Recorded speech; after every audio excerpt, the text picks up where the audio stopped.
महाराज श्री नमोस्तु नमोस्तु नमोस्तु। महाराज श्री व्रत उपवास आदि लेने के लिए व्रत कोई प्रकार का उपवास वगैरह लेते हैं तो आचार्य श्री के सामने, मुनीश्री के सामने या आरिका माता या श्री जी के सामने कहाँ लेना चाहिए और पुण्य किस में ज़्यादा मिलता है? देखो, पुण्य तो तुम्हारे व्रत करने में मिलता है। और किससे लेना चाहिए? सर्वप्रथम आचार्य से लेना चाहिए। आचार्य महाराज नहीं है तो मुनि महाराज से ले लो, मुनि महाराज नहीं है आरिका माता जी से ले लो। लेकिन इस बात का ध्यान रखना चाहिए कि यदि आपने व्रत मुनि महाराज, एलक छुल्लक, आदिका माता जी से लिए तो तुम्हारी गलती हो जाने पर, दोष लग जाने पर प्रायश्चित कौन देगा? न मुनि दे सकते हैं, न आदिका दे सकती हैं, न एलक छुल्लक दे सकते हैं और न भगवान दे सकते हैं। वो आचार्य ही दे सकते हैं। अब तुमने उनसे व्रत लिया नहीं तो अब वो तुम्हें आज प्रायश्चित कैसे दे? इसलिए ये भूल कर गई। इसलिए व्रत लेना चाहिए तो आचार्य से ही लेना चाहिए। अगर उस समय आचार्य महाराज नहीं है तो आप किसी से भी ले लें, लेकिन जब भी आचार्य महाराज मिले तो अपना वहां जाकर के फिर व्रत ले लें, बता दें कि हम महाराज ये व्रत ले रहे हैं, आप हमें दें, क्योंकि कभी गलती हो जाएगी तो प्रायश्चित कौन देगा? इसलिए प्रायश्चित नहीं होगा तो व्रत में शुद्धि कैसे होगी? इसलिए उसका फल भी प्राप्त नहीं हो सकेगा। इसलिए प्रथम ये कि आचार्य से ही लेना चाहिए। व्रत प्रायश्चित आचार्य ही देते हैं और कोई नहीं देता। आचार्य ही देते हैं और कोई नहीं देता।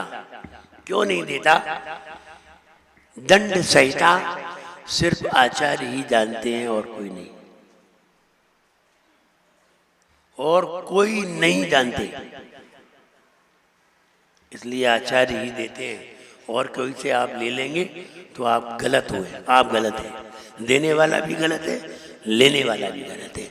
न देने वाले ने आचार संहिता पढ़ी है, न लेने वाले को कुछ मालूम है। लेने वाला तो बुद्धू है ही, देने वाले ने पढ़ी नहीं है, वो अनभिज्ञ है। इसलिए आचार्य ही प्रायश्चित देते हैं और कोई नहीं देता। जब मुझे आचार्य पद दिया गया 2010 में बांसवाड़ा में, तो हमने जब आचार्य पद होने के बाद आचार्य श्री से कहा अब हम बिहार करें, आचार्य श्री बोले नहीं, पहले आचार संहिता पढ़िए और पहले आपको प्रायश्चित ग्रंथ पढ़ाया जाएगा, और जब तक वो पूरा नहीं होगा तब तक आप प्रायश्चित देने के योग्य नहीं होंगे। इसलिए पहले वो पढ़ो। और आचार्य श्री ने हमें एक दिन में 4 घंटे तक पढ़ाया। सबका समय बाद में, पहले 4 घंटे पढ़ाई, 2 घंटे सुबह, 2 घंटे शाम, और 4 घंटे पढ़ा करके 12 दिन तक पढ़ा करके वह ग्रंथ पूरा किया और फिर कहा अब तुम फिर से पढ़ना। इसलिए जो आचार्य होते हैं उनको प्रायश्चित ग्रंथ पढ़ाया जाता है आचार्य के द्वारा। तब उन्हें आचार संहिता का नियम मालूम होता है, हर किसी को नहीं होता।